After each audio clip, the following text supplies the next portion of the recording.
Magandang araw pong muli mga ka-farmers.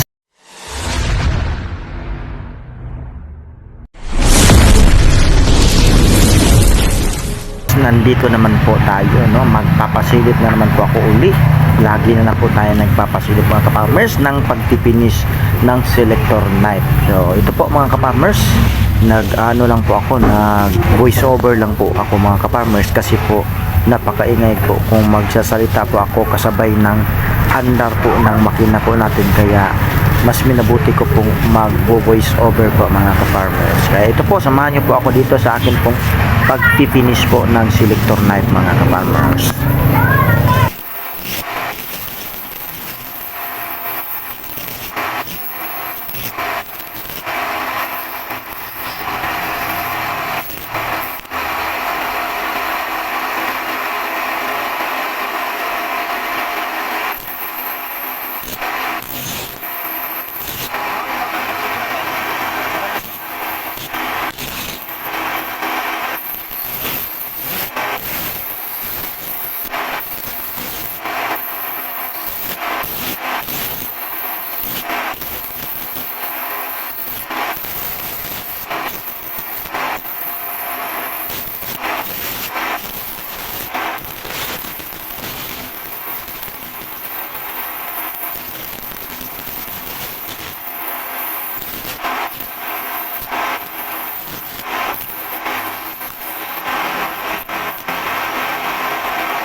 At ito pong pinulot ko po mga ka-farmers at idiniin ko po dito sa grinding stone. Ito po yung hasaan po ng grinding stone mga ka-farmers, kasi po napupurol din po yung grinding stone mga ka-farmers, lalo na kapag nakatapos po ng 5, 6, 7 na selector knife. Kasi po ang selector knife mga ka-farmers, mayroon po yan siyang use oil na dumidikit.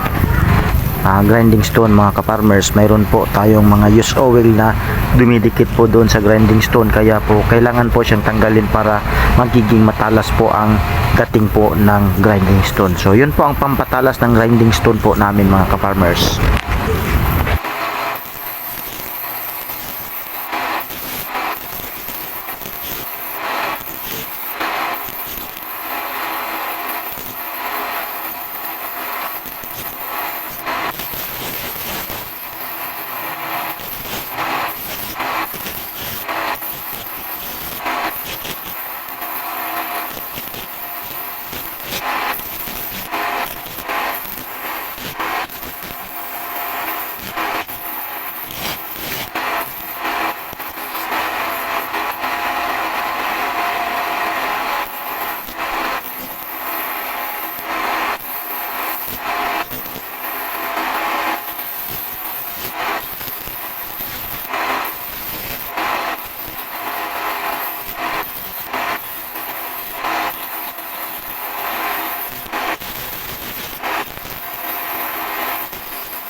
po mga ka-farmers ang atin pong selector knife na pinifinish po mga farmers. Natapos na po nating hasain po yung kanyang blade. Ang susunod po natin itong gagawin po mga ka-farmers ay ito na namang pong handle po mga ka-farmers. Ating lilinisin po natin itong handle po kasi magaspang pa po talaga itong handle mga ka-farmers, gaya po nito.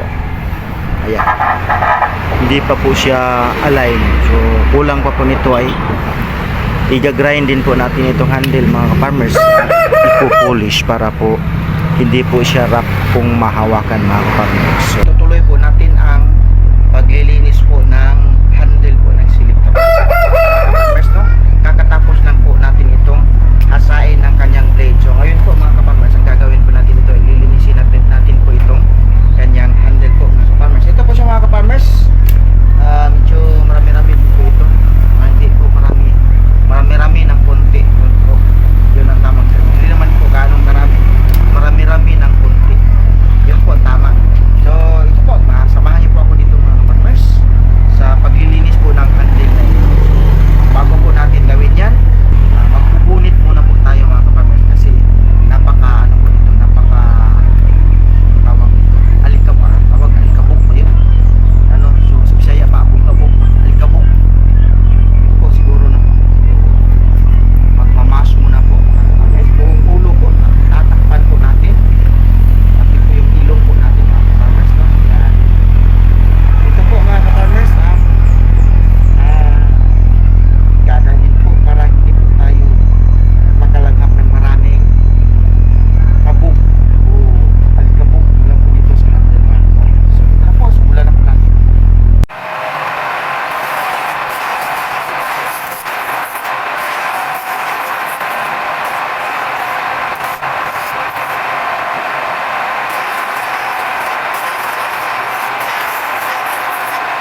Ito po mga ka-farmers, natapos na po nating linisin po ang handle ng ating pong mga selector knives. Ito po siya mga ka-farmers.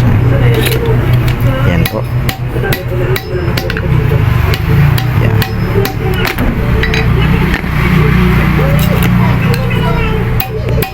At ang susunod po nito mga ka-farmers ay atin po itong ibabapping para po sa pinal na pagpapakinis po ng ating mga blade. Kasalukuyan po itong pinupok-pok mga ka-farmers para po maging fix po ang kanyang rivets, kasi sa pagkurte panipis po hanggang sa pagpipinis, pagsusubo ay lumuluwag po ang kanyang mga rivets, kaya kailangan po natin siyang i-fix para sa pinal po mga farmers na paghahanda po ng ating mga knife. Ayan. At dito po sa bahaging ito mga ka-farmers, natapos na po natin linisin po ang handle ng ating selector knife, at ang susunod na naman po dito ay ang pagbabapping po mga farmers. Ito po yung atin pong bapping section. Ito po yung bapper mga ka-farmers, umiikot na po siya. Yan, papasilip ko na rin po sa inyo dito ang pagbabapping po. Samahan niyo po ako dito mga ka-farmers.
Ito na po mga ka-farmers, no, ang atin pong selector knife. Ito po, kasalukuyan po natin ito nilalagyan po ng kulay. Plastic varnish po ito mga ka-farmers. Yung maple po ina-apply namin sa kanyang puluhan po mga ka-farmers.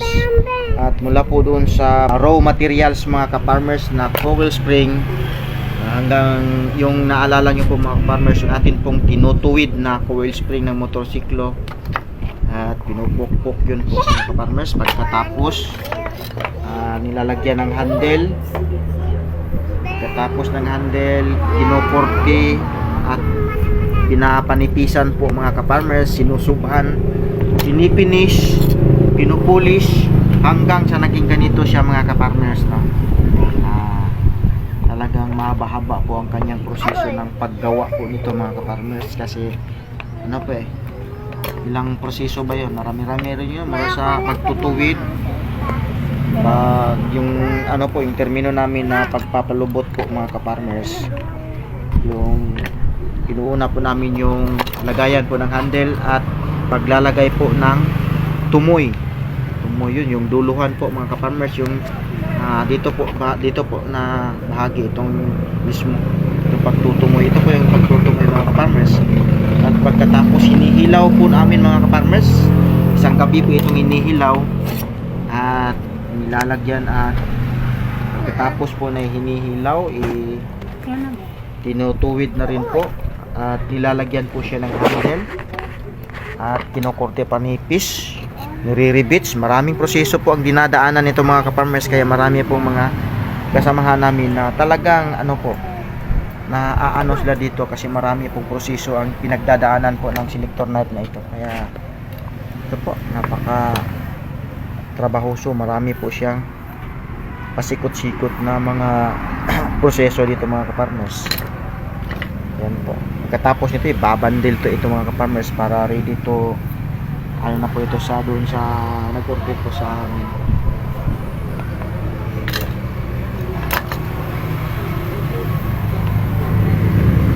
So sa mga ka-farmers natin na mayroon pong mga needs na ganito po selector knife, ano po mga ka-farmers, pwede po kayong kumuha sa amin ng ano po, by dozen. Mura lang po mga ka-farmers kapag by dozen po ang kukunin nyo po dito. So pag ano lang, retailing, yung isa-isa lang po mga ka-farmers, talagang may presyo po talaga siya. Pero kung marami po ang kukunin, lalo na sa mga ka-farmers natin dyan na sumisilip, at mayroon po silang mga retailing store dyan po sa mga kanya-kanyang mga lugar, pwede po kayo dito kumuha mga ka-farmers. Marami po tayong mga ano dito, mayroon din po tayong handing knife, diliping knife, yun, mga lagaraw slashing, tumbahay slashing. Ditong pinapakita ko po mga ka-farmers ay selector knife lang po ito. Ito po, hanggang dito lang po muna mga ka-farmers ang aking pong pagpapasilip sa inyo nitong aking video. Maraming salamat po sa inyong pagsama. Hanggang dito na lang. Bye-bye!